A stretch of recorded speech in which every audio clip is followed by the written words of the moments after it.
আসসালামু আলাইকুম, স্বাগত জানাচ্ছি মেহরিনস মম কিচেনে। কেমন আছেন সবাই? আশা করি ভালো আছেন। আল্লাহর অশেষ রহমতে আমিও ভালো আছি। বন্ধুরা, ফিরে এলাম নতুন আরেকটি রেসিপি নিয়ে। আজ আপনাদের তৈরি করে দেখাবো নাটোরের ঐতিহ্যবাহী কাঁচাগোল্লা। কীভাবে খুব সহজে কাঁচাগোল্লা তৈরি করা যায় তার একটি সহজ রেসিপি নিয়ে চলে এলাম। আশা করি পুরো ভিডিও জুড়ে সাথে থেকে কাঁচাগোল্লা রেসিপিটি দেখে নেবেন। তো বন্ধুরা, চলুন মূল প্রিপারেশনে যাওয়া যাক। কাঁচাগোল্লা মিষ্টি তৈরি করার জন্য এখানে 2 কেজি দুধের ছানা নিয়েছি।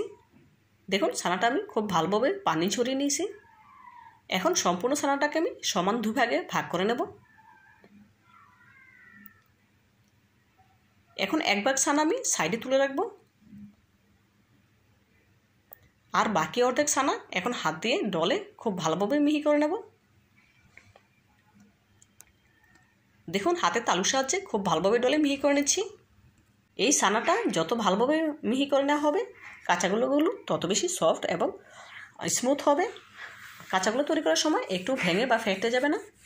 তো বন্ধুরা, ভিডিওর এই পর্যায়ে আপনাদের কাছে ছোট্ট একটি রিকোয়েস্ট রইল, যারা এখনও পর্যন্ত আমার ভিডিওটি দেখছেন একটি লাইক দিতে ভুলে গেছেন, প্লিজ একটি লাইক দিয়ে ভিডিওটি কন্টিনিউ করবেন। আর যে সকল বন্ধুরা আমার চ্যানেলে নতুন ভিজিট করেছেন, চাইলে চ্যানেলটি সাবস্ক্রাইব করে পাশে থাকা অল নোটিফিকেশনে ক্লিক করে দিতে পারেন।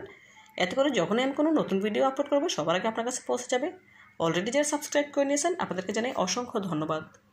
দেখুন বন্ধুরা, এই পর্যায়ে ছানাটা আমার মিহি করে নেওয়া হয়ে গিয়েছে। দেখুন, একটু দানাদার ভাব নেই, একদম মিহি হয়ে গিয়েছে। এখন সম্পূর্ণ ছানাকে একসাথে করে নিয়ে চুলায় চলে যাব। এদিকে চুলায় একটি প্যান বসিয়ে নিয়েছি, দিয়ে দিচ্ছি যে ছানাটা আমি মিহি করে রেখেছিলাম সে ছানাটা। এখন কি স্প্যাচুলার সাহায্যে ছানাটাকে 1 মিনিটের মতো নেড়ে চেড়ে নেব।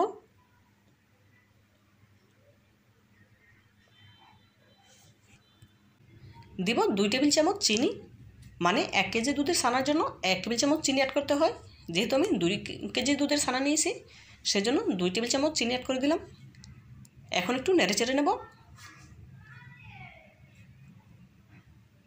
দেখুন বন্ধুরা, চিনিটা এই পর্যায়ে গলে গিয়েছে আর ছানাটা কিছুটা নরম হয়ে এসেছে।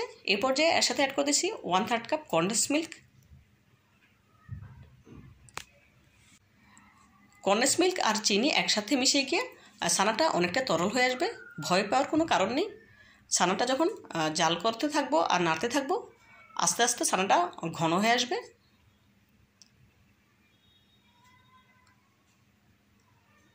দেখুন বন্ধুরা, এ পর্যায়ে ছানাটা কিন্তু অনেকটা তরল হয়ে এসেছে। অনবরত নেড়েচেড়ে এই ছানাটাকে শুকিয়ে নিতে হবে।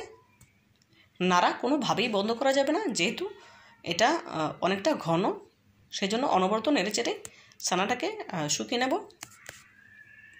বন্ধুরা, এই কাঁচাগোল্লাটা তৈরি করা কিন্তু একদম সহজ, খেতে কিন্তু একেবারে পারফেক্ট মিষ্টি দোকানের কাঁচাগোল্লার মতো লাগে। তা আপনারা আমার এই রেসিপিটি ফলো করে বাসায় কাঁচাগোল্লা তৈরি করে খেয়ে দেখতে পারেন, খুবই ভালো লাগবে ইনশাআল্লাহ। দেখুন বন্ধুরা, এই পর্যায়ে ছানাটা কিন্তু অনেকটাই ঘন হয়ে এসেছে, দেখেই বোঝা যাচ্ছে। আমি অনবরত নেড়ে নিচ্ছি। নাড়তে নাড়তে ছানাটা অনেকটা শুকিয়ে আসবে, তখন প্যান থেকে নামিয়ে নেব।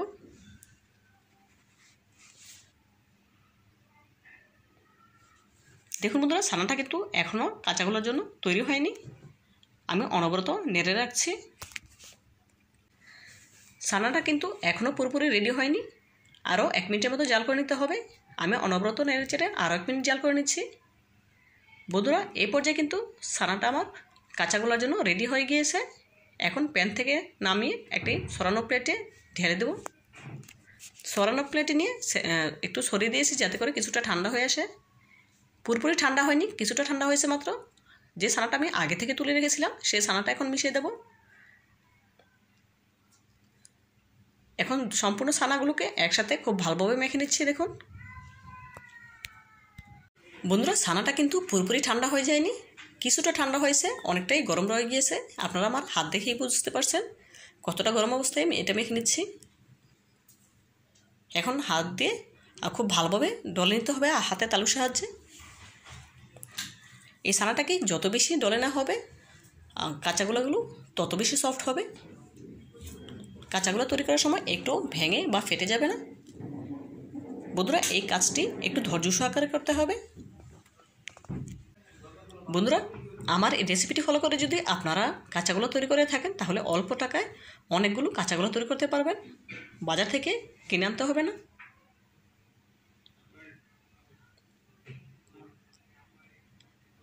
দেখুন আমি কিন্তু হাতে তালুর সাহায্যে খুব ভালোভাবে ডলে নিচ্ছি। এই পর্যায়ে ছানাটা আমার মিহি করে নেওয়া হয়ে গিয়েছে। কাঁচাগোলা তৈরির জন্য পারফেক্টভাবে রেডি হয়ে গিয়েছে। কাঁচাগোলা কোট করে নেওয়ার জন্য এখন মাওয়া তৈরি করে নেব। তার জন্য একটি পেলাতে নিয়ে নিয়েছি হাফ কাপ গুঁড়া দুধ, তার সাথে অ্যাড করে দেব 2 চা চামচ ঘি। এই ঘিটা আমার ঘরেই তৈরি করা।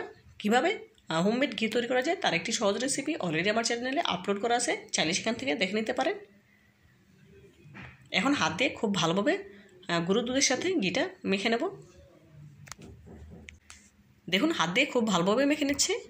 বন্ধুরা মাওয়া তরকারি কিন্তু একদম সহজ, একেবারে দোকানের মতো পারফেক্ট হয় এভাবে করলে। দেখুন বন্ধুরা এই পর্যায়ে মাওয়াটা আমার তৈরি হয়ে গিয়েছে, দেখেই বুঝতে পারছেন।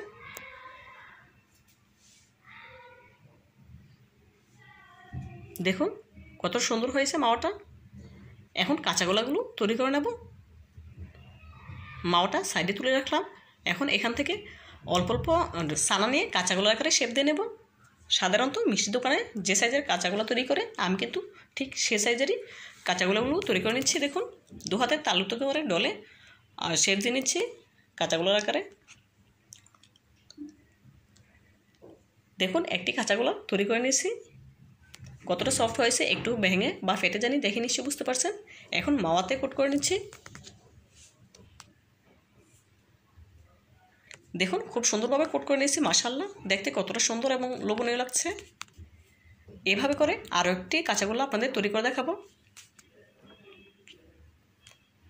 দেখুন বন্ধুরা আরও একটি কাঁচাগোলা তৈরি করে দেখাচ্ছে। একইভাবে করে হাতের তালুতে ডলে কাঁচাগোলা বানিয়ে নিয়েছি। দেখুন একটু ভেঙে বা ফেটে যায়নি, দেখেই বোঝা যাচ্ছে কতটা সফট হয়েছে। আবারও মাওয়াতে কোট করে নিচ্ছি। এভাবে করে একই প্রসেসে সবগুলো কাঁচাগোলা তৈরি করে নেব।